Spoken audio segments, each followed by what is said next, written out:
emergency for the first time in America. This is Jim, and Receiving this message. We are Ken Jennings and John Roderick. We speak to you from our present, which we can only assume is your distant past, the turbulent time that was the early 21st century. Fearing the great cataclysm that will surely befall our civilization, we began this monumental reference of strange and obscure human knowledge. These recordings represent our attempt to compile and preserve wonders and esoterica that would otherwise be lost. So whether you're listening from an advanced civilization or have just reinvented the technology to decrypt our transmissions, this is our legacy to you. This is our time capsule. This is the Omnibus.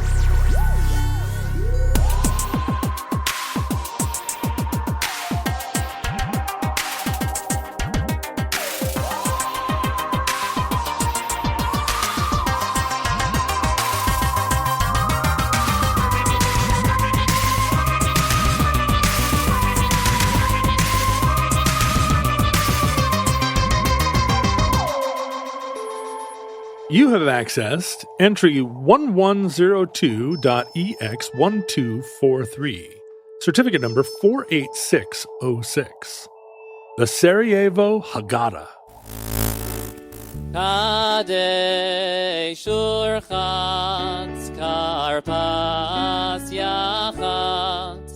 When this text was suggested by a Patreon donor named Valerie, she had some other great suggestions too. I almost went with the Albigensian Crusade. Oh, that's a good one. It's fun. Yeah. Sending a crusade to France instead of the Holy Land. Yeah, exactly. Like finally, think about all the Moors in France. Finally, we found a real, and it's not even Moors. It's just like slightly heretical Christians in what I think southern France, right?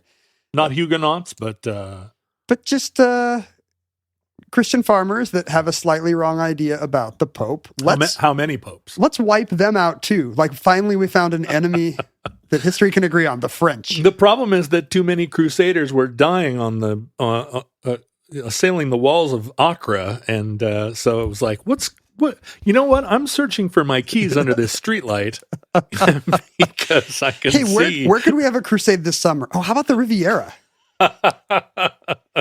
But I noticed when she suggested the Sarajevo Haggadah, which I had not heard of, I realized I don't know if is there Judaica in the omnibus?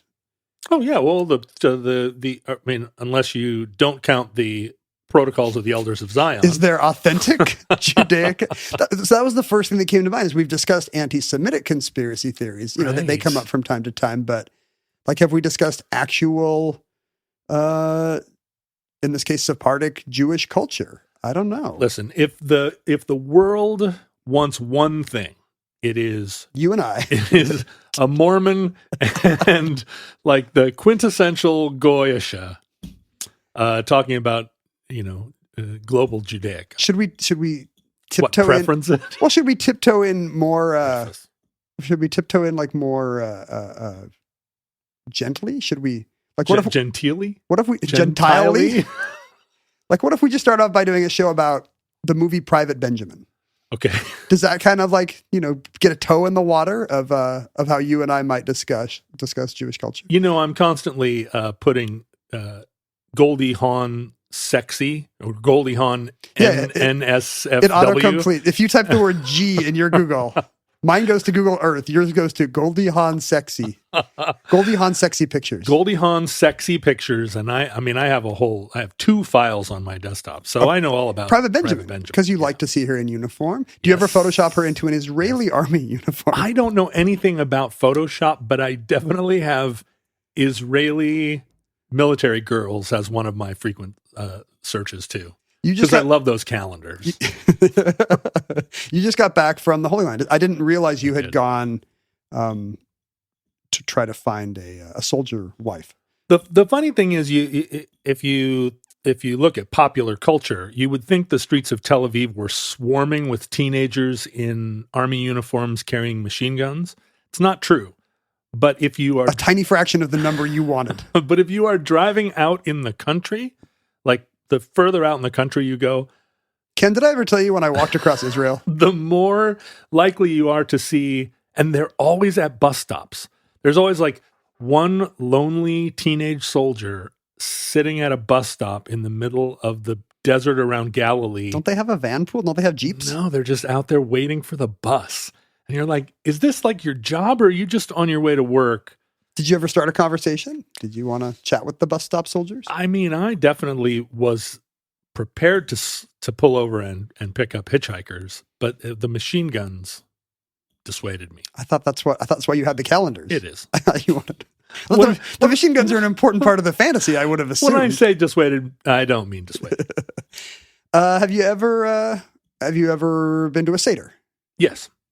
You had friends invite you. I have been to several Seders, and in fact, one here in Seattle. There used to be a sort of again minefield, but an entertainment business Seder that happened here, and I was routinely cast as the Pharaoh. Because I was the only Gentile. I was the only Gentile, so I would come and I had like a pharaoh's robe, and then we would play out the Seder story, and I would be the harumph. You could just come over to any dinner and be the Pharaoh. I think pretty much at my own home, I'm the Pharaoh. You could put that over. But yeah, I've been the token goy more than a handful of times around here in Seattle. I've been invited to Seattle Seders, and I've really enjoyed it. The very first Seder I went to is kind of not a Seder with an asterisk. I thought you were going to say nautical Seder. It was nautical, like, yeah. Whoa. You could be King Neptune and the Pharaoh. How did I not get invited to the nautical Seder? I mean, Pharaoh was not very nautical. Like, the end, right? Tried to navigate the Red Sea. His armies proved not very nautical. Not waterproof. Naughty, but not nautical. This was kind of, I think they might call it a Seder simulation now, which sounds like ChatGPT. Which sounds like a fun video game, right? Would you put on a VR helmet and have a Seder simulation game? Why is tonight unlike other nights? Yeah, there's four side quests. No, you're not fire unless you're Pharaoh, I guess. Are you going to play as Pharaoh? Yeah, I guess that's the lowest hard mode. That's the lowest, highest difficulty mode. I think it's you versus the ocean. No, there's this was at of all places, Provo, Utah, and I spent quite a bit of time yesterday trying to find out how problematic this is. Okay. Ever since I think the 1970s, there was a BYU professor who put on a kind of an exhibition match Seder every year. Exhibition match. Well, he's not a rabbi, it's not. Oh, I see what you mean. I thought you were saying he pitted the Jews against. He found two different synagogues and he said, which of you has the best Seder? No, I thought it was some really interesting one where it was like, here's a Seder, but we're going to pit Mormons against. Oh, I see. So, yeah, because the story goes back, right? It could be alternate universe. Well, the thing to explain here. Is Mormonism alternate universe Judaism? Mormons think so and Jews do not. That's the short answer there. Because here's the thing so to understand why this might be problematic, you have to understand that a lot of Christian megachurches today are holding Seders. Oh, I understand. I've seen them. So they do this Jewish ritual, but then they explain how this is all symbols. Everything in the meal is actually a symbol of Jesus, and more to the point, Jesus had a Seder, and let's reenact the Last Supper of our Lord. It's like in Raiders of the Lost Ark when the French Jewish archaeologist performs the ritual for the Nazis. Marion, don't look in the Haggadah. When he starts to recite the Haggadah, plug your ears. So yeah, this is really happening, and I mean, this is part of the apocalyptic Christianity, right? I mean, it overlaps with that idea. Bring the end times.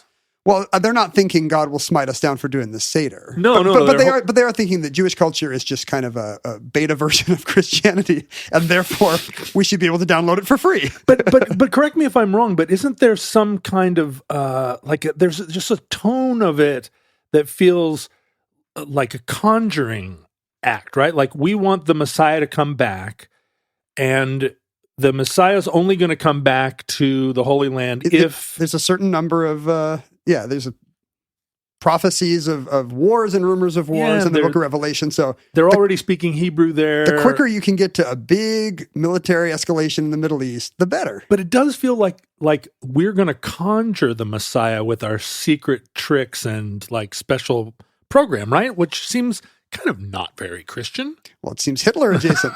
And also a little bit pagan. Like, are you Like, when was the last time someone conjured a god? I mean, not counting the Wiccan ceremonies that are happening here in Seattle. Count? Yeah, I guess. No, those aren't gods. Those are Loa. Yeah. They're spirits. The Seder is adjacent to that kind of evangelical Christian tradition, but it's just, they think of it as a harmless interpretation of they're putting their own spin on the Seder, and to a Jewish audience, it's all bound up with the centuries of anti-Semitism and blood libel, and the idea that the Jews are morally responsible for killing Christ. So to take one of their ancient rituals and turn it into Christology, it rubs people the wrong way. I wonder. I was in the West Bank and I bought a keftia because my sister, it's the Arafat headdress, which it's a traditional garment, but not a traditional garment that was imbued with any. Are you appropriating Arafat? Well, here's the thing. It was not prior to Arafat. Really, it was just a headscarf that farmers wore. Keeps the sun off you. And then Arafat started wearing it because it connected him to the farmer culture, right? It was like, I'm a rural guy. And when asked, he would say that he actually tied it in a particular shape of the Palestinian homeland. Yeah, exactly. It was a map. It draped down as Palestine. If you saw him from behind or above or something. And so for a while, the keftia was a symbol of support for Palestinians. So you would see it on college campuses in the 80s here in the States and in Europe, and it was like, yeah, I stand with the Palestinians. But then, of course, it got appropriated as just a fashion statement, and you would see it all the time. That pattern or those scarves just used in the spring collection or in your catalog Kmart, where there's a different Bader Meinhof girl for every month of the year. Exactly. You put it up next to your Bader Meinhof girls. Put it up next to your IDF calendar. Why is there not a song called Bader Meinhof Girls? I'm going to write it. But now the Palestinians seem to be a little bit reticent about people buying keftia as like. Is the idea that it is cultural appropriation? Well, now it has become, although really Arafat was culturally appropriating this farmer hat and farmer scarf, and probably tried to export it. He was probably delighted. Yeah. Now it's made the whole transition all the way to like, well, we don't really want to sell these to you, but in this case, we'll sell it to you, John, because you seem righteous. It's even more troublesome in Mormon circles in some ways because Mormons are not just handsome Christian, toothy, elven Westerners. No, they have their own exodus. Sure. The symbolism of the Seder is very meaningful to a Mormon audience because, instead of being in, we were in slavery in Egypt and wound up in Salt Lake City. Is that better? It's a movement of Ja people. That's exactly right. And so, a Mormon audience tends to identify with specific imagery in the Seder. And so, a lot of, if you ask a Mormon, it's very easy to find someone who will be like, oh yeah, sure. I feel like I really grok Judaism. And you're talking about the Mormon exodus from Illinois, from Ohio. Yeah. Okay. I was like, I'm trying to piece together. Our Egypt is Illinois. Our Moses is Brigham Young. Our desert would be the Rockies. I guess. Yeah, our Sinai is, our Mount Sinai is the plains. But who was the pharaoh? Governor Lilburn Boggs. There you go. Of Missouri, who signed the original extermination order before he was mysteriously killed, possibly by Mormon assassins. Is that? Should we get into blood libel? Thrown down a well? Who knows what happened to that guy? But so ever since the 1970s, it's become this campus tradition on BYU that you go to this simulated Seder. I had no idea. You are giving away some of the protocols of the elders of Mormon Zion. Elders of Provo, the elders of Zion National Park. Yeah. And this is a ticket you got to get months in advance because it's such a hot ticket item that you would want to do take a date to a fake BYU Seder every Passover. And are the Seder? I mean, the Seders I've been to pretty fun. That's the idea. I see. It's a meal with a floor show. You got to admire a good Seder because, even at the nicest molecular gastronomy restaurants, there's no arc, really. Yeah, that's right. There's no pharaoh. Seder's got plot. It's got a villain. There's a side quest is invented to keep the kids interested. You got to hide the afikoman and everything you eat is imbued with a symbol that is explained to you. There's musical interludes. I just wish the food was a little tastier. A lot Yeah. of crackers. You know what I salty. like? You know what I like in my bread? Leavening. When I eat a piece of bread, I'm like, man, I'm so glad this is leavened. Yeah. But that's the point. You got to. Yeah, that's the problem. The meal helps you remember. Like most of the year, we get to eat better bread than this. So I went to one of these, and I searched in vain for someone complaining about this. You went to it when you were in college? Or? I did, and and since I've been to actual seders with Jewish friends, but this was my first exposure to the liturgy, and I was able to find articles in not the Jerusalem Post, but what's the Jewish American newspaper? In whatever that politically independent newspaper is, and then in Forward, which is kind of the progressive Jewish paper covering this, but they kind of treated it as a delightful novelty. Like, do they? Yeah, we're here in Provo, and Are you talking about this? a Seder demonstration is a hot ticket. The Sentinel? Not this. That one seems maybe conservative just Yeah. by the name. Oh, the Advocate. No, that's the gay one. Unless is there one called the? There's the Jewish Advocate. I bet that's what it is. Unless that's the gay Jewish paper. I don't know. I think all of them are gay Jewish papers. That's your conspiracy theory. You don't even have to say newspaper anymore. I know. Yeah, I know what that means. I know who's publishing that.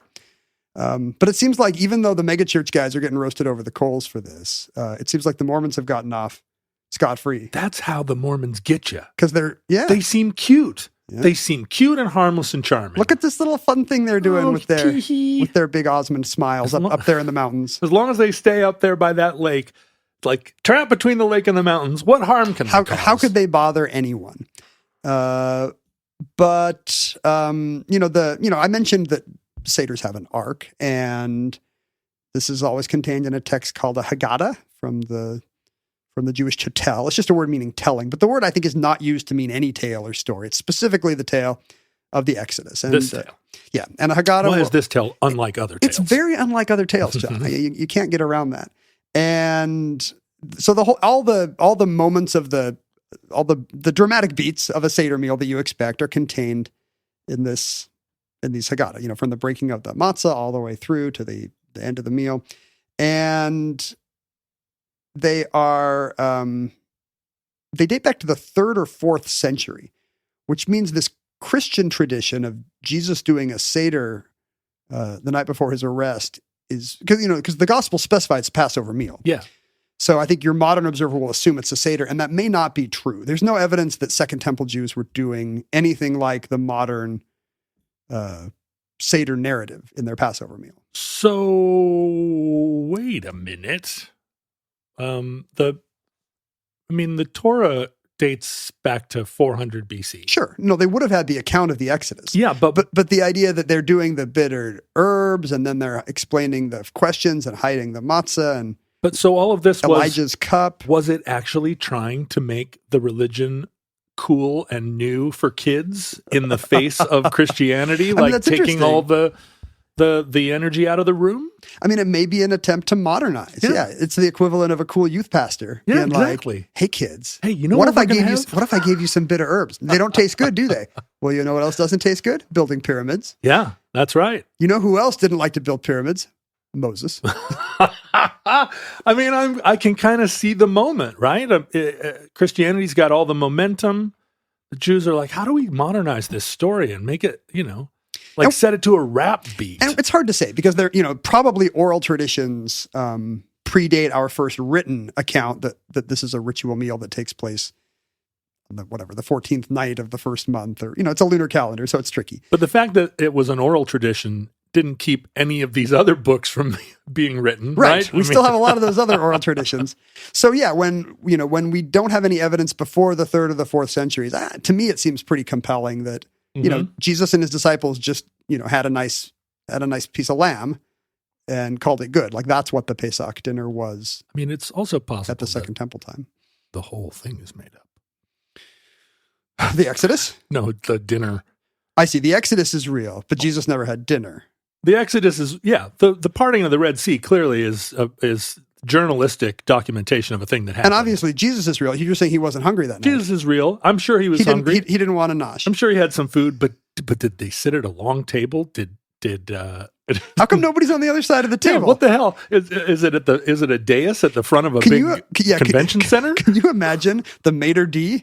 It's like, we need a table for 24, but sir, there's only 13 in your party. I said 24, and we just want still water. You know, this guy will take care of that. We don't want to see the wine list. It's when I was dating a millennium for a while, millennium girlfriend. Some listeners will recognize. And she was one of those let's sit next to each other in a booth people. Yeah. And the first time we went out to a restaurant and I sat down and she sat down next to me, I was like, no. Are you pranking me? Why are you in my space? We are not sitting next to each other in a booth, people. We are not matching velour tracksuits, people, either. Get over to your side. Mindy's college roommate, Crystal, was famous for this. We would talk at length about how Crystal and her boyfriend were always at the same side of the booth. Oh, no. I mean, I don't mean to yuck anybody's yum if you're listening and like, I'm that kind, but I am not that kind. But I'm wondering if Jesus and his disciples were all like, let's all sit buddies on one side of the booth. Like, this is like, we all get along. Like, it would be too distant to put 6 of you over there. Wait, you know what it was? The other side of the table were all the women. And they got X'd out of the history. That's exactly the herstory. The herstory. All the female disciples were on the other side of the table. I mean, honestly, it's the sitcom reason why nobody sits on the other side of the table. It would block Leonardo da Vinci's view of the apostles. Right. There you go. But so that's the bummer of the reason. Boom. We went to it was our anniversary. No, it wasn't our anniversary. It was my birthday. It was my Yours birthday. And mine? Yeah, it was our anniversary, John. Uh-huh. Where should we go for dinner? Oh gosh, I missed it. For my birthday dinner last week, we went out to the fancy restaurant in Woodinville. Have you ever been to the fancy restaurant in Woodinville? No, I avoid Woodinville at all costs. The one that's been there for 30 years. No, I'll drive all the way around rather than go. It's the French Laundry of Seattle, and I've driven past it. It was salmon night, unbeknownst to us, which meant 13 courses of salmon. No thanks. There was salmon in everything but the bread and the dessert. Oh, no thanks. And one salmon course. But what we found out there was pretty much all the tables are 4 tops. But if you book it as a party of 2, which pretty much everyone had, like the majority of the people sitting there were parties of 2, they just put you on the banquette next to each other like Millennium Girlfriend. So you missed your chance to take her to Herb Farm. It's like eating dinner on an Amtrak. Have you taken a cross country Amtrak? You cannot. Yeah, if you go into the dining room, they're gonna put you with strangers who are weirdos. Because who else is on a cross-country Amtrak? Well, I've seen Hitchcock movies. Like, weirdos. Is that not how you meet Eva Marie Saint? It is, if you're lucky. But in real life, no. No, it's how you meet a couple of Mennonites that are just going from one town to the next. Even though the Haggadah probably goes back to the 3rd or 4th centuries, we don't have actual standalone, full printed, illuminated Haggadahs until the 13th or 14th century. Okay, wow. There's mentions in other, here are the, a prayer collection will be like, here are the prayers you say over the Pesach meal, or there will be a mention of somebody doing a Seder. But we don't have like, here's your standalone booklet. Maybe this is stuff that came back from the Crusades, right? It lines up time-wise. Well, it's all happening in Spain, which until Ferdinand and Isabella kick out the Jews, boo, in 1492. Boo, 1492. Columbus sailed the ocean blue. So many bad things happened. Boo. So many unwoke things happened in 1492, John. I'm going to do a 1491 project that's all about a cool multicultural Spain. There you go. Because it really kind of was like, Jews and Muslims and Christians like actually lived in this society, and I'm sure there were hierarchies and rivalries and prejudices. Dogs and cats sleeping together. But it was a cultural melting pot. Well, that was true of a lot of the Ottoman Empire. They were pretty good at as long as you paid your taxes. That's what we're going to get to. We're getting to the Ottomans. You're exactly right. And so a lot of these Haggadahs come from this period. There's the Barcelona Haggadah. There's the Washington Haggadah, which in fact was not drawn by monks in Spokane or even the Beltway. But it's just, it's in a Washington museum now. I see. It's a like Spanish Sephardic. Codex. Exactly. Right. You didn't write it. But today we're talking about the Sarajevo Haggadah, mostly because of its interesting modern history. But it's a one of a kind text of itself. if you can picture, it's about 6 by 9 inches. It's not that big. Nope, that's not that big. It's a vellum codex. This is all. When did we talk about vellum? You did a show about. I don't even remember. It was. There was a very parchment-heavy omnibus at some point. Yeah, it was one of the great omnibus. And even while you were doing it, I probably couldn't remember the topic. Yeah, let's see. We talked about it a lot, and it was amazing. Much less now, months later. And we are experts on it. No one knew. There's no historical record of the Sarajevo Haggadah until 1894. When it's acquired, speaking of the Ottomans, by the Bosnian National Museum. I remember it. This was the book that we have never translated. Oh, right. The Voynich manuscript. There you go. Hey, it's in there. It's in there. That is correct. You have control of the board, John. We have 200 listeners right now who are screaming at their headphones. It's Voynich manuscript. It's Voynich manuscript. Their spouse or partner was in the other room going, "What?" It's a really good test. We know a lot of these people have issues with depression or anxiety, and we're glad we gave you this little moment to be superior to us. But we got there. Yeah, if you have depression, you can feel superior to us. If you have anxiety, it was really a chance to work out some of those feelings you get when something frustrating is happening to you. Hyperventilating a little. You're welcome. You can tell your therapist you had a good session with us this week. So this is a manuscript that only appeared in the late 19th century, but we know goes back to pre-Inquisition Spain. Okay. And it's interesting. Through radiocarbon testing? Well, yeah, mostly through cultural clues on the manuscript. For example, you can see it's suspected that it's a marriage gift, a wedding gift, because it's got the crests of two different Spanish Sephardic Jewish houses cool. that are coming together there. We can tell it was actually used for, even though we'll see that it's a beautiful piece, but it was actually used for Seder dinners. It's got wine stains on it. So don't throw away your cookbook that got burned on the stove burner, or your copy of Catch-22 that has all of your college underlinings in it. You know, that's what history wants. Because 900 years later, somebody's like, it was in Ken Jennings's hands. Yeah, it'll be there will be obviously thousands of my bones but on display in cathedrals. In 1898, all of this would have been evidence that it was older, but now has science confirmed that it's old?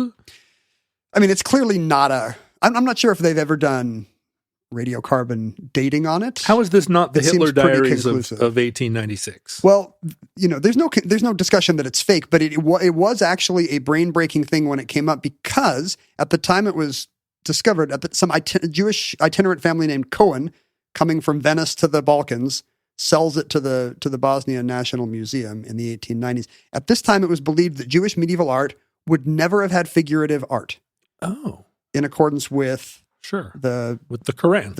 In accordance with the Quran, yeah. The second commandment, which one says no graven images? The second, right? Yeah. So the idea is, if you're not supposed to make graven images, that would include, it's the Islamic prohibition against. But was that mainstream Judaism, or because that for every interpretation there is an equal and opposite interpretation, and that's what was not clear, and now it's clear that Talmudic scholars in 1400s Spain or 1300s Spain would not have blinked at this, because you see depictions of, in fact, you see people sitting at a Seder table. One of the most interesting facts, these are beautiful illustrations, by the way. They are, they're in a style that would have, since we don't know what Jewish medieval art looks like, this was the case. It kind of looks like just a medieval prayer book. It looks like a Christian prayer book with that style of art. But then there's some kind of Arabic influence, Moorish influence design elements in the calligraphy. The oddest element is there's a black woman sitting at a Seder table. She's clearly got African coded features. She's got just jet dark skin. She's from the Ethiopian tribes. She's breaking a matzah. Although if she's jet black, well, pen technology. Exactly. Paint technology at the time. Exactly. So it's not clear why there's a black woman breaking matzah. Well, it's a lost tribe of Israel. They would have known, right? Now we know. Yeah. Didn't we do a show about this? The lost tribes of Israel? No, I would remember about basically 20th century black repurposing of Judaism. Yes. Like, we didn't do Black Jesus. We didn't do a whole show. Oh boy, we should do Black Jesus. Talk about dancing around the minefield. Who should do that show? You. I'll do Black Jesus. Thank you. Who could be better qualified? It's amazing that this existed because after the Alhambra decree kicked all the Jews out of Spain, it actually became criminal to even possess Judaica. Like a lot of these people fled to Portugal, and Portugal passed laws saying, hey, if we catch you with a Torah. Yeah, but there were Death penalty. whole communities of people who retained their Judaism under secret cover. Sure. These things did survive. And this one apparently survived by making it to Venice, which at the time was a free city, right? Mercantile hub. Yeah. Cosmopolitan. It was his own city. And, I'm not saying it was super enlightened. They had a Jewish ghetto, but a very, prosperous and bustling one, welcoming all comers. That's how they get you. As long as, that is how they get you. It's not hypothetical at all.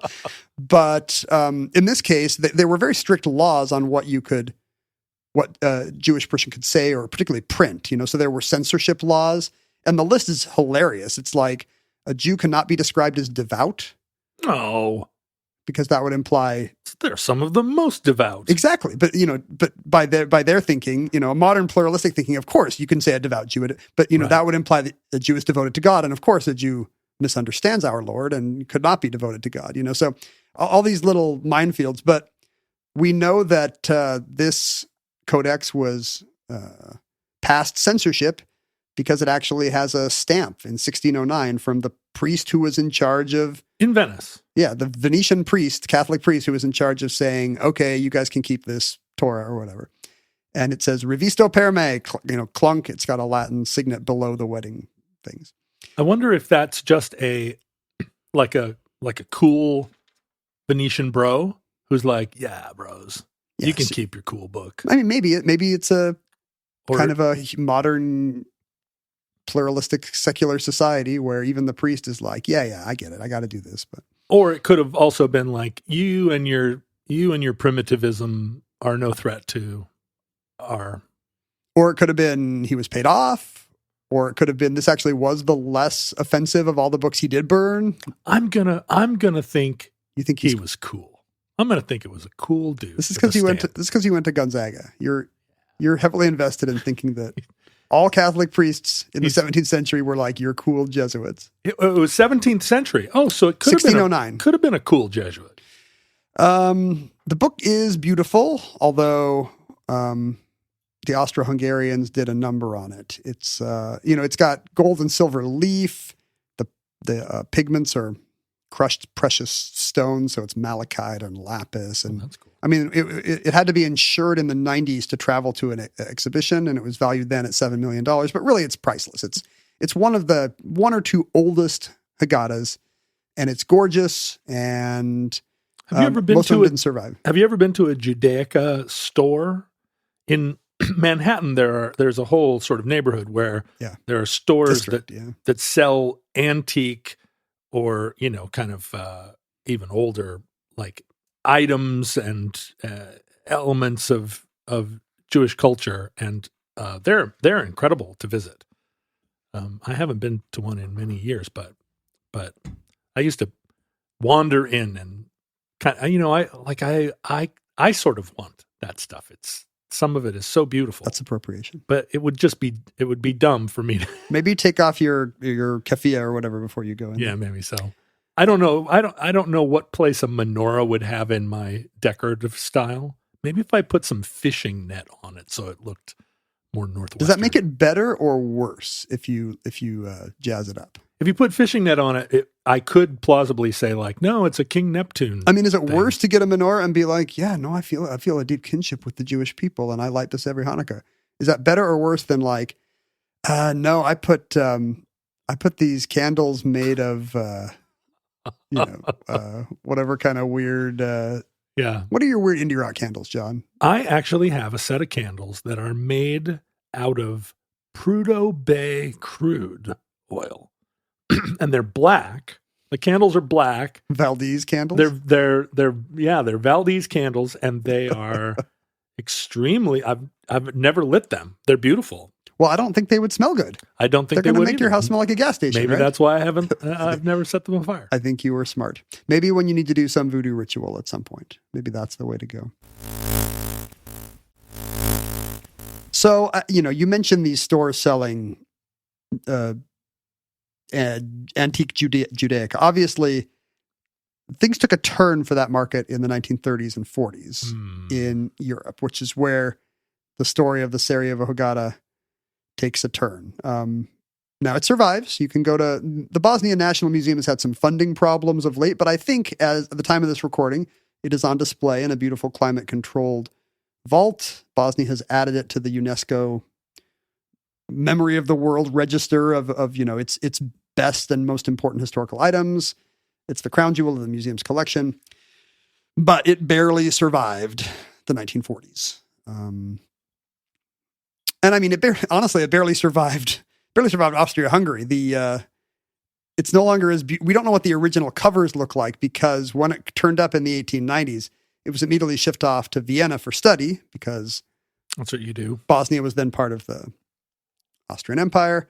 And for whatever reason, they just decided, we'll put a cool new binding on this. They just, knifed out every page and put it in a new cardboard binding with these anachronistic kind of Turkish looking covers. So we don't have any information about what it originally looked like then. Kidding. But the real indignities came is beginning in 1941, when the Nazis occupied Croatia and absorbed Bosnia and Sarajevo into their new fascist puppet state. And immediately, as you mentioned, the Ottoman Empire, the Balkans having been kind of a crossroads for lots of different cultures. A lot of these Balkan cities had big, prosperous Jewish populations. And immediately they felt the pinch of the Nazis moving in. Synagogues were sacked and Torah scrolls were burned in the streets. And quickly the ethnic cleansing began. But interestingly, because it's being conducted by Croatians, it's now Jews and Serbs. They're getting taken off to labor camps, labor in quotes, because these were not really, they were not interested in a labor force. Well, that's before Mallory and Miller parachuted in with their briefcase full of exploding poop. I don't think I know the story. We need to do this in the omnibus. Is this It's the plot of Force 10 from Navarone. Wait. Not even Guns of Navarone. Force 10 Force from Navarone. 10 from Navarone. Starring Harrison Ford. There you go. Do you think when Harrison Ford is just a purely AI creation, they will make a Force 11 and Force 12 from Navarone? Yeah, they still have Carl Weathers in the Star Wars greater universe, right? Because he was in Force 10 from Navarone. Wait, he was? He was That's a very early Carl Weathers appearance. He's probably still on an offensive line somewhere when he's making that. Yeah, and he was like kind of the accidental star of the movie. And now, of course, he's in Mando. So Carl Weathers, he goes. Are you saying you can AI a young one? You can AI an old one? Are you saying when they have him meet Han Solo, I can't remember his character name, but when they have him meet Han Solo, you think they should reference Force 10 from Navarone? You're talking about in the Star Wars movies of the future? Yeah. If they make a little side reference to like Chetniks. To exploding poop? In Star Wars, you could call anything, right? So you could just say, oh, yeah, here come the Chetniks. It was, George Lucas famously just gave everything the laziest name imaginable. Yeah. Here's the meanies. This guy's name is Bubo Lubo Dubo. So things are rough if you're Jewish or Serbian, for that matter, in Sarajevo in 1941, and possibly hasn't changed much. Now, since 1906, now you mentioned kind of what happened to all this Judaica. The Nazis are not destroying everything. Yeah, Goering takes it all back to his underground bunker because he thinks it's pretty. He doesn't just want to melt it down. And I don't know if, our modern mythology is that Hitler wants to use all this Judaica to make a giant laser to blow up tanks or something. He misunderstands how God feels, I think, a lot. One of Hitler's primary misunderstandings. I mean, his main misconception is that God loves the Third Reich. I mean, he really shouldn't have started Mein Kampf. First off, God loves Nazis, as we all agree. Yes. But I think all that kind of 20th century. I mean, Hitler was a cultist, but the reason why this stuff was getting collected was not so he could make a giant space laser. He had been lobbied by the Prague Jewish Museum which had been founded in 1906. It had an amazing collection of historic Jewish artifacts. And its curator, a Jewish man named Karl Stein, saw the writing on the wall when the Nazis rolled into Prague. And it said, Nazis go home. Yeah, the writing on the wall said Nazis go home. No, he knew that his collection was doomed. And so he decided to work with them. Sometimes you got to work within the system to change the system. Okay. He began lobbying his local SS Oberkommandant and then started to work his way up to the Nazi high command saying, we need to save all this stuff. It's in the Nazis' interest to keep a historical record of how they dealt with what was then. Wouldn't that have been Reinhard Heydrich? The Jewish. Yeah, it was Heydrich. Oh, it was. Yeah. So it's, okay. It's some of the worst Nazis, but it actually gets all the way up to the high command in Hitler. Oh, yeah. And Hitler eventually approves this idea that we should be confiscating instead of destroying Hitler all approves this. A Hitler approved plan to confiscate it rather than destroy it. Yes, and the idea is that it can all go in the collections of the Prague Jewish Museum, which will be an invaluable treasure trove when someday there is a world without Jews. Oh, it's like a archaeological. It's weird. It's awful to think of now. Hitler is already planning for this parallel future where instead of being largely successful in uprooting the Jews of Europe, he is completely successful. And then if you think about it, there will have to be a new academic study, Judenforschung ohne Juden, Jewish studies, but without Jews. Jewish studies without Jews. So you want to create a historical museum that it's just chilling to think about. In the same way today, we study extinct dinosaurs by putting them in museums, or we study ancient Egyptians that are not around anymore by looking at their sarcophagi. You're going to be able to go to a museum and see the once mighty Jewish people before we took care of that. Huh. And this is, largely the idea that Hitler had this master plan to create this museum is kind of the popular version of this story. And I think it was a rumor that circulated even then that's why they're keeping this stuff. But largely it was like this museum curator just trying to keep his collection from getting melted down. And he was Jewish. Yeah, Karl Stein was Jewish.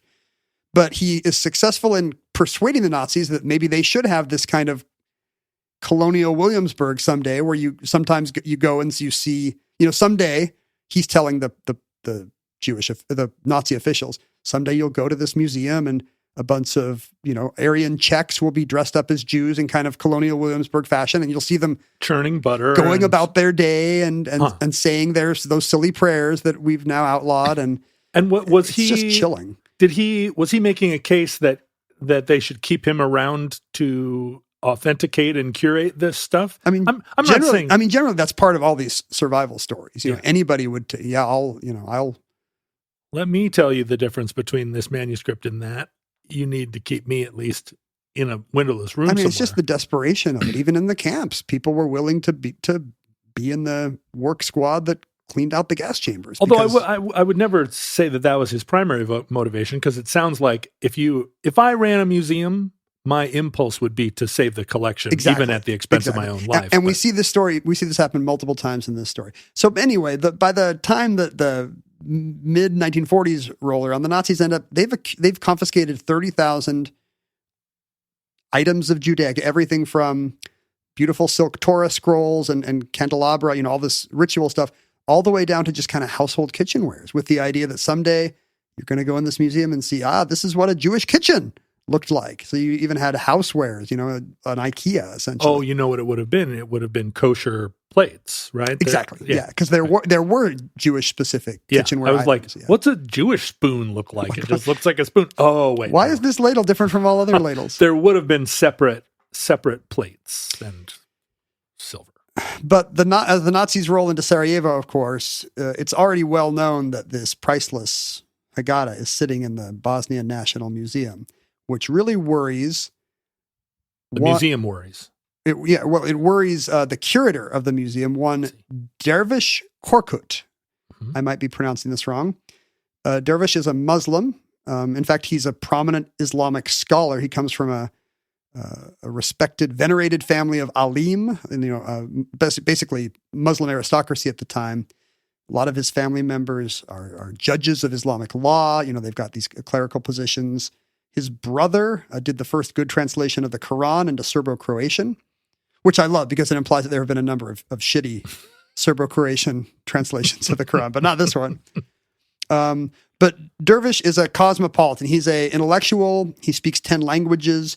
At one point, he led the Kingdom of Yugoslavia's, he's a cabinet level officer, Ministry of Religious Affairs or whatever. But he's a modern man. He's wearing, in photographs, he's wearing a neat suit and a fez, of course. It's easy to forget that more than half the population of Bosnia is Muslim. It's what, half and half today? It's half Muslim, half Christian today? But I think at its highest point, it was largely Muslim, 70%. Yeah. Right. And at the time, a large Jewish minority as well. But, there were, I guess, kind of rampant fascist movements among young Muslims at the time.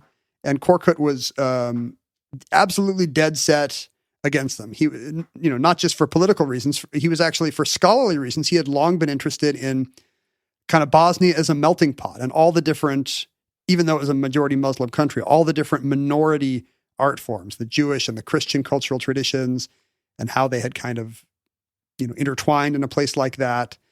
Our man was a pluralist in a fez, and as a result, the Sarajevo Haggadah, with its mix of Jewish and Christian and Islamic traditions in the, just in the art and the culture of it, fascinated him. And so in 1942, when the infamous General Fortner arrives at the museum, he knows that he's here for the Haggadah. Fortner is a true villain. There's not a lot of good Germans in this story. We've already had Heydrich, and now we've got this guy who ran some totally vicious, basically the Black Legion, who had done all these infamous, had allied with the Croatian fascists and done all these infamous atrocities as the Nazis took the Balkans. And he was hanged in 1949. Spoilers. Where are the good Germans in this story? The Nazis do not win the war. They are not pictured. Mr. Not appearing in this picture. When the Sephardim were exiled from Spain, a lot of them went to the Balkans, right? This would have been a huge population prior to the war, a massive diaspora. Yeah, no, it's a lively community in Sarajevo until, I guess, the Nazis get through with it. So General Fortner is here for the Haggadah, and the curator, Dervish Korkut, and the museum director go up and say, what are we going to do with this? He's here. He's obviously here for this book. And Korkut, not having a better idea, slides it down his pants. Okay. And, hiding it in the waistband of his trousers. If you've ever snuck candy into a movie, you know the move. And he replaces it with what? Sleight of hand, he replaces it with an English translation. No, he replaces it with the Serbo-Croatian translation of the Quran. How's the Nazi even going to know? There are multiple stories of what he does. He actually walks into the meeting after making sure it does not affect the line of his suit. Mm-hmm. He walks into the meeting with General Fortner with the Haggadah concealed about his midsection. Does he put a cucumber wrapped in foil? And General Fortner, after some pleasantries, General Fortner, and I think Korkut maybe is translating for the director who does not speak. I don't know what the third language is, but he's translating. Well, it would have been German because there would have been enough Austro-Hungarian. I guess, yeah, people there still. I guess that's probably right. And we don't think of Fortner as a intellectual who's going to switch to English or anything. So they finally get down to business, and Fortner says, "Look, give us your fancy Jewish book. We're going to confiscate it. Give us this day your daily fancy book." And Korkut kind of just blinks. What do you do? Like, that's a tricky situation. This guy ran the Black Legion. Yeah. Korkut kind of blinks at him and says, "What do you mean?" And he's like, "I've come for your book. I've heard of it." And he says, "But we gave that to the other Nazis last week." Oh, the other Nazi ploy. That's pretty good, right? Uh-huh. It's pretty good. Uh-huh. And Fortner says, he starts sputtering, who did you give it to? And Korkut says, "Well, sir, I didn't think it was my place to ask for their papers." Oh. So, I'm such a good local that I didn't even blink. I just did what I was told. And so Fortner, unable to do anything, leaves in a huff. But now they got to hide the thing. Yeah. And there have been different rumors over the years about what happened. There's, kind of ironic ones where he just hides it in, in the curtains or in a bookshelf. Like, yeah, exactly. Hides it in the collection of the museum. Right. Where's the better place to hide what's the expression? There's an expression here. Where better to hide than in a than an urn. A trove of urn. Yeah, where better to hide a stick of butter than in a Cow. Right, Please- in a bucket of butter. Please send your suggestions about what this metaphor is or should be, because I don't know. There's a more glamorous one where he ends up like sliding down a drain pipe out a window in order to secret it away. In 2007, no less than the Pulitzer-winning novelist Geraldine Brooks, Pulitzer? No National less Book Award? than. Is actually writing an article about this for the New Yorker, and she tracks down some of Korkut's descendants, a great niece or nephew or something who's now at Columbia or Dartmouth, and asks what really did happen during the war. He's like, oh, I don't know, but why aren't you asking his widow? And that's when she discovers in 2007 that Korkut's wife, he had married like a much younger woman, was still alive. Flies to Europe to talk to her, and yeah, she remembers this. She's like, yeah, he brought it home that day, and we just sat over tea staring at this thinking, what do we do Put it in the cookie with jar. this priceless book? But Nazis never look in the cookie jar. Do you think that's true? I think they would look in the cookie jar first. Oh, they get caught with their hands in the cookie. This is just stuff from Force 10 from Navarone, and it may not be factually correct. You're giving advice to the future that comes from a movie I've only seen on VHS tape once. Miller filled the cookie jar with exploding cookies. That was one of the gags. They decide to get it out of Sarajevo. The countryside is safer, so he heads up into the mountains south of Sarajevo and gives it to a friend of his who's an imam.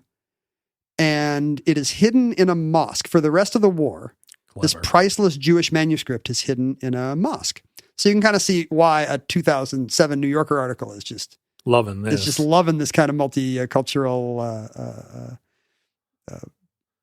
peace in the Middle East vibe. Now, it was returned to the museum after the war, but of course that was not the beginning that was not the end of the Bosnian National Museum's troubles with war. So it just rode out the war. It wrote out the war in a mosque. Well done, book. And there's an interesting footnote to that I'll get to in a second. But, if you fast forward to the 90s, the museum's getting shelled again, and eventually it's looted. At one point, police come in after a particularly bad raid, and they find the Sarajevo Haggadah just like lying face down on the floor. Whoever had looted the museum had not realized that they were just tossing aside the crown jewel of the country's cultural treasure trove. Well, at that point in time, all the racial violence was not directed at the Jews. Exactly. So they would have been... Like they wouldn't even have recognized it. Yeah, there was no Bosnian War equivalent of General Fortner striding in to be like, give me all your best Judaica. I mean, and for the sad reason that there isn't much of a Jewish community there anymore after World War II. Hardly any. So at that point, it was taken to a bank vault where it basically rode out the siege of Sarajevo in safety. There were rumors that it had been sold to bankroll the war. So in 1995, to great aplomb, it was brought out for a big kind of government Seder. And the Seder was performed we didn't sell the Sarajevo Haggadah. Oh, wow, that's cool. And eventually, international funding was brought together to give it the nice climate-controlled place where, because it was off display for decades, the nice climate-controlled room where it now sits when the Bosnian National Museum is not having money troubles. And has there been any attempt to, I guess repatriate isn't the word, but to patriate it to Israel or to claim it on behalf of Israel? Here's where Israel comes into the story. And no, to answer your question, I'm not aware of any sense that it the state of Israel has ever asked for it. Because a lot of these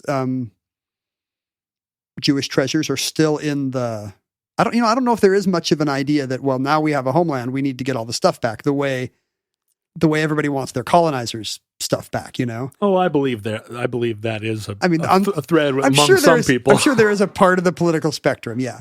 But in the arts community, I don't actually know. In maybe particular, they're happy to have this stuff in its original homes all over, Europe or wherever. All the stuff that's in salt mines and in vaults in Switzerland, I think they're hoping. Well, that's a little be different. Repatriated to someone. That stuff's a little different.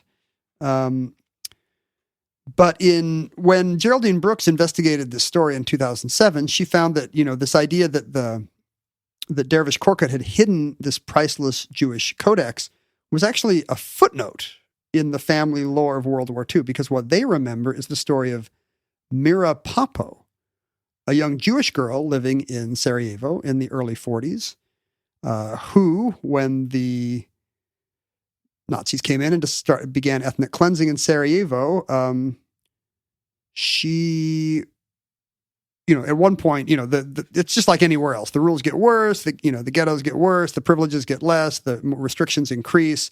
And finally, one day, it's like everybody show up at the Jewish community center at such and such a time. And Mira Papo thinks correctly, oh, this is it. And she doesn't go.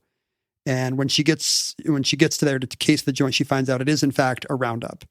And people are getting shipped out of Sarajevo. She sneaks in a window in the back of the community center and finds some of her relatives and tries to urge them to leave. And they're like, no, it's too late. We're not going to leave our families. So, mourning, she climbs back out through the JCC window and heads to the hills.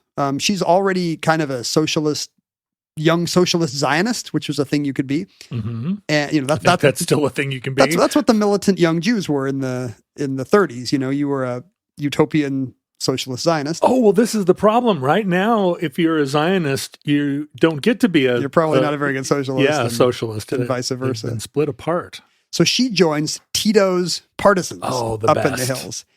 Run to the hills. I guess at the time there's kind of a complicated anti-Nazi movement because there's Tito's socialist partisans out lobbing bricks, but there's also a royalist movement that wants to put Peter II or whoever back on the throne of Yugoslavia. Listen, I don't want to keep referring to Force 10 from Navarone, but it really is the... you cannot understand the story, apparently. It's the Lawrence of Arabia of World War II Bosnian So everything I'm politics. Everything I'm mansplaining to you, you already know from Force 10 from Navarone. Basically, if you watch Force 10 from Navarone, you'll understand this story. I mean, they're trying to blow up a dam, but it's the same. If I've seen other Carl Weathers movies, will it help at all? No. This should be your starting point.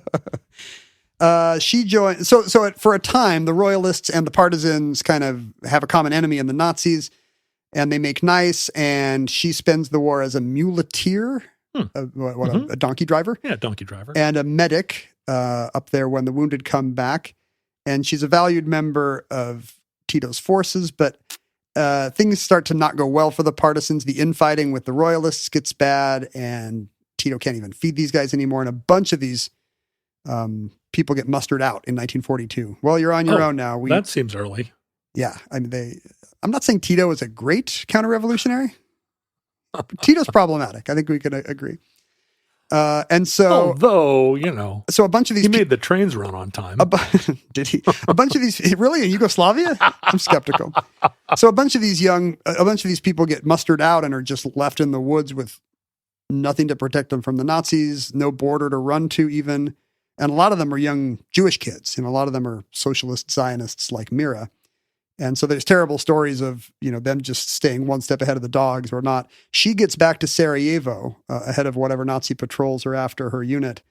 But it's a changed city, ohnen Juden now, I guess, for the most part. Mm-hmm. Her dad was a custodian at some government building, and she happens to be sitting outside his office not knowing where to go. And she sees the porter that her dad used to know. And he recognized her, and he's like, oh, he's no. mayor of the town. Well, no, he's still the porter, but he's like, oh no, you cannot be in Nazi Sarajevo, honey. Like this is a bad, I don't know how you got back here, but this is a bad scene. And she's like, where do I go? And he thinks for a minute and he says, well, what's next door is the Bosnian National Museum. Give me a second. And he goes next door and finds Dervish Korkut. I assume this guy's Muslim. Finds Dervish Korkut, community leader, and says, there's a Jewish girl here. What do I do? And Korkut says, all right, let's figure this out. And so just as he had brought the Haggadah home to his family months earlier, he brings the girl home and says, honey, let me introduce you to our new veiled servant, Amira. This is a Jew hiding trick available if you're Muslim. Right. You can put a veil, a chador-like veil over the refugee you're hiding, and say, this is our cousin from the country. She serves tea now. Right. And you can't look under the veil for obvious reasons. Right. Like it's pretty good. It's it pretty could be good anybody cover. under there. So for 4 months, they keep Amira, Mira becomes Amira in their home. And eventually I think they find a safer place out in Dalmatia where the Nazis don't have much of a presence. They send her out to the coast. Yeah. And she successfully rides out the war there. So Dervish Korkut not only saved the Haggadah, but he saved this young Zionist Nazi hater girl.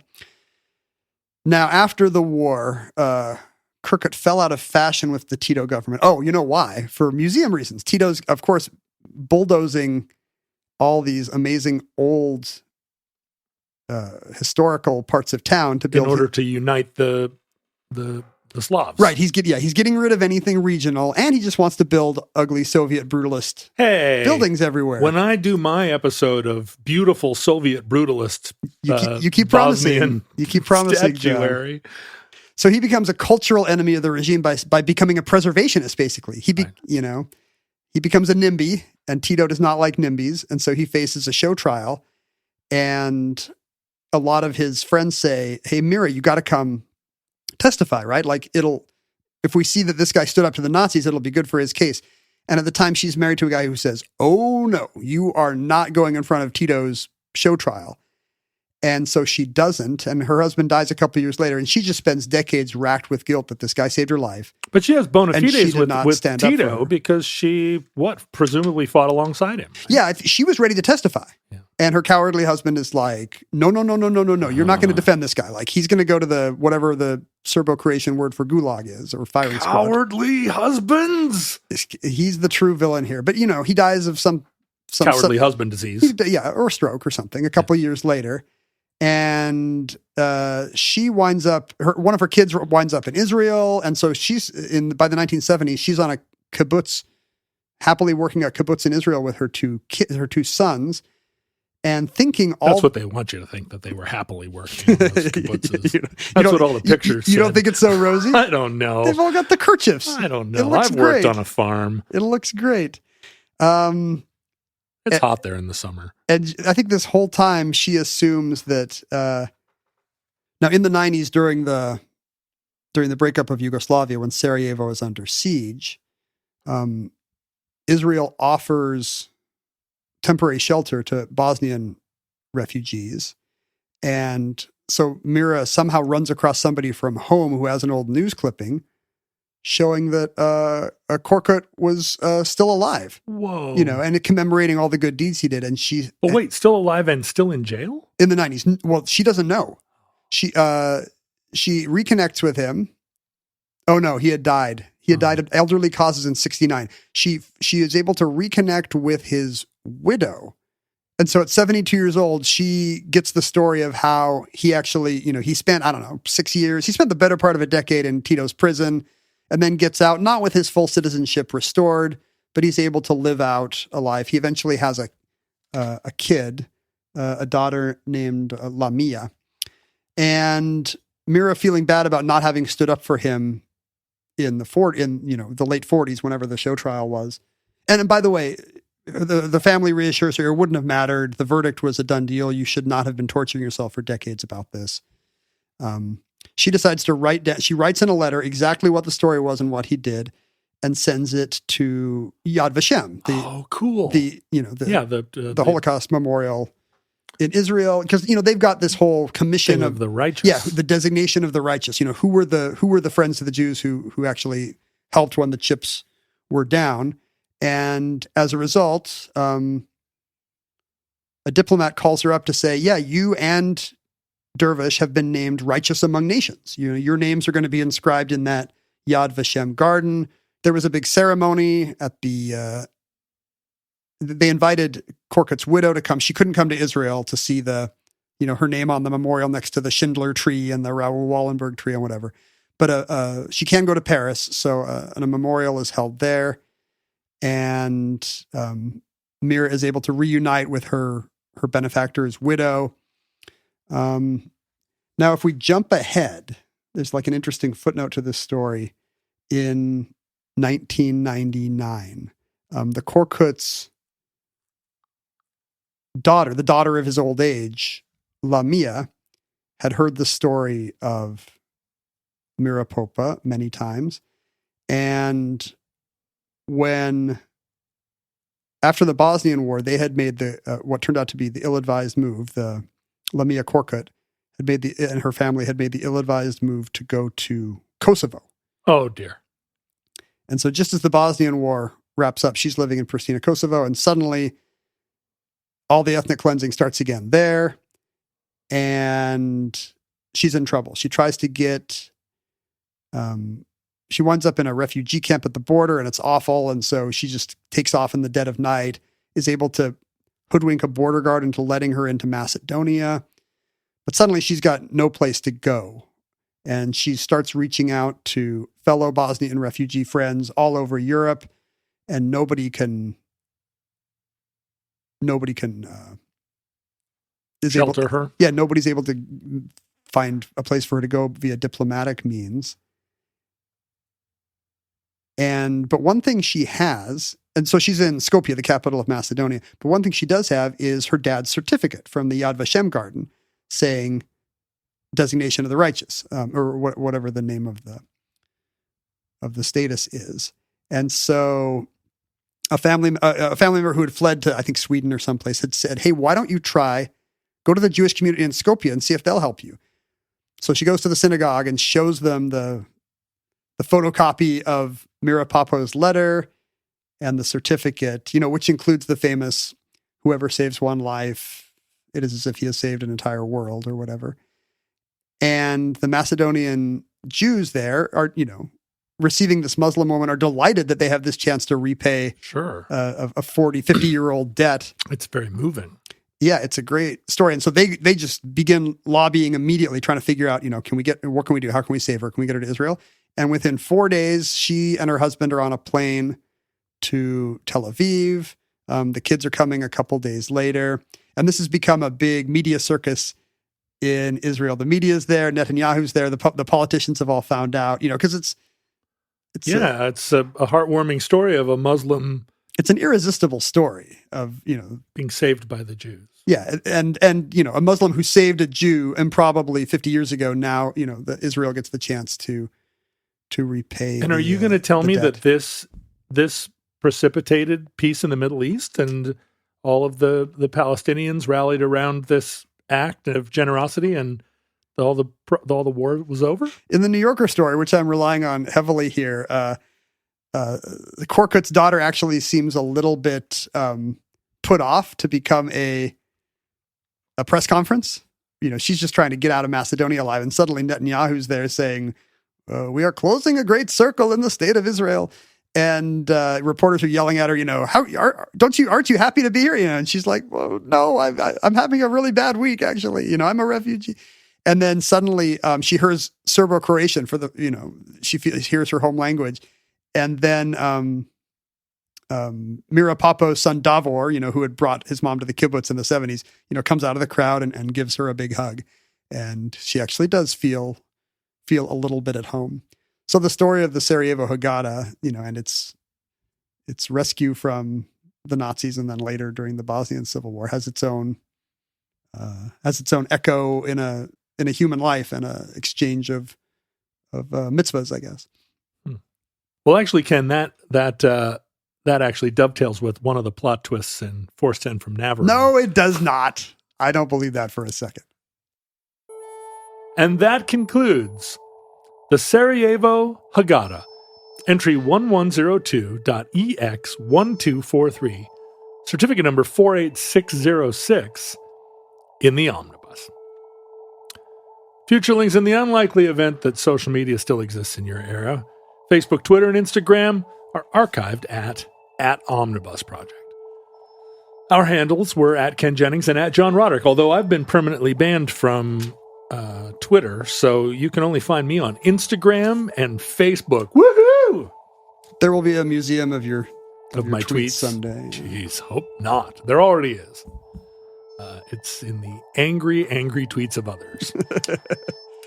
You can email us at theomnibusproject@gmail.com, and please do. We love reading your emails, or Mindy does. You can hang out with other futurelings on Facebook and other social media sites by searching for Futurelings. You can send us real mail, actual mail, which very shortly will be the only true media, because all other media will be faked by ChatGPT and AI image and video fakery, so that you won't be able to depend on anything you see or read or experience that isn't sent to you in the actual mail, and you can hold it in your hands. And even then, it's probably a lie. Like I had never thought about this, but somebody listening to this in 500 years will just assume this is an AI generated piece of content. You and me. How do we demonstrate our humanity and make it so that no AI could possibly generate our level of wit and banter?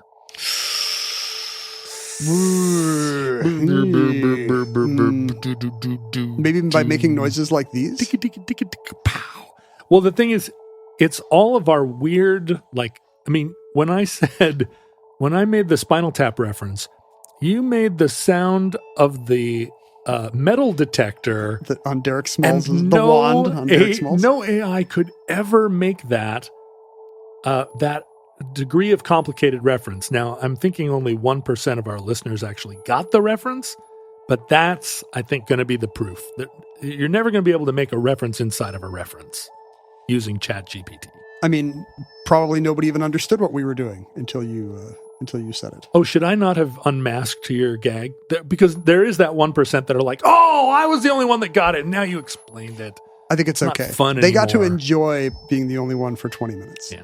Why should a podcast give you lasting pleasure? It should give you 20 minutes of pleasure tops. There you go. That's a thing that ChatGPT will never understand either. Exactly. So you just opened a piece of mail, their ChatGPT generated co-host. What is in the envelope? Beep, boop, beep.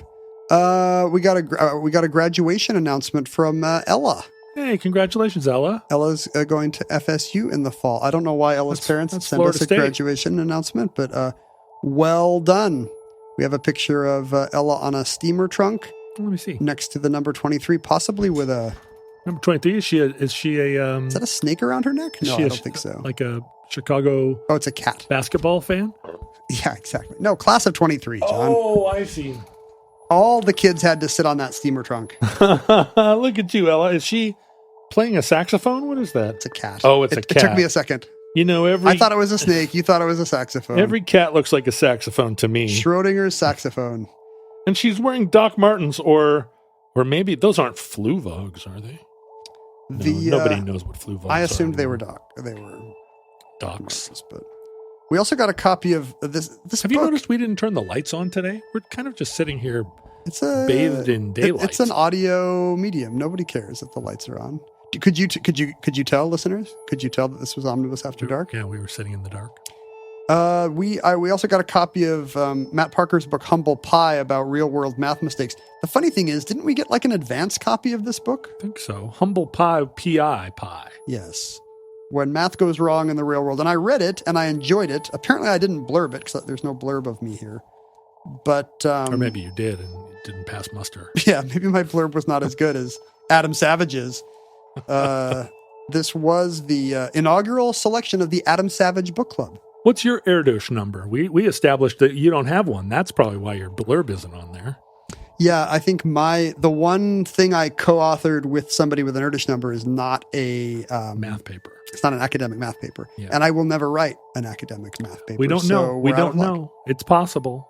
Should I try to get something? Should I try to co-author something just to get it in the... You don't want to do that, but we have enough mathematicians listening to the show that there's got to be one who can think of a way, not a specious way, but an actual way that you and I can become co-authors. Yeah. Do you want somebody like me who was barely keeping up with math until I got to differential equations and then I couldn't even do that anymore? The thing about me is I'm pretty convinced that I'm way past math into like math. I love what I mean? I love this idea that, I bet I'm really good at I'm math. really good at math. Big math. And does that explain your failures to do small m math? Yeah, because big math is so far past math that it comes around the other side. It's like if you get so conservative, you become a liberal. Yeah. You get so big, the math gets so big that it starts treading on territory that I'm very comfortable. What I'm already at home. are some of the numbers you have access to that you think ordinary mathematicians don't even? See, don't that's even the thing. know about? I'm in math beyond numbers. Oh, you don't even have numbers? No. See, that would have been easier. Yeah. For me, if my math teachers had math without numbers. You have to get there, though. You have to get there by coming at it through the back door or front door, depending. Interesting. Well, whoever sent us this copy of Matt Parker's book, thank you. I enjoyed it, and now I'll make John read it. Yeah. I'll keep it in the bathroom and read a little bit at a time. Futurelings, if you want to send us things, I told you already to send it to P.O. Box 55744, Shoreline, Washington 98155, but I'm going to tell you again. And finally, please support the show. Your generous contributions and your participation on our Patreon site led to us doing this show. This was a Patreon bonus content show. You go to patreon.com, and if you're not already signed up to use Patreon, it's very simple to do. And then you just pledge a monthly amount from $1 to $100 million. And no matter which tier you give at, you will immediately have access to 44 old, well, new to you, Omnibus Addenda shows, which answer the question, what would Omnibus be like with even less preparation and content? If you want to give us 100 million Lebanese pounds. Is this a number that only your math has? 100 million Lebanese pounds? At the current exchange rate, 100 million Lebanese pounds, and this is the official exchange rate, is $6,555. That would be a nice bequest. But on the black market, 100 million Lebanese pounds is, black market. That would be, well, right now, a Lebanese pound is, 94,000 Lebanese pounds equals $1.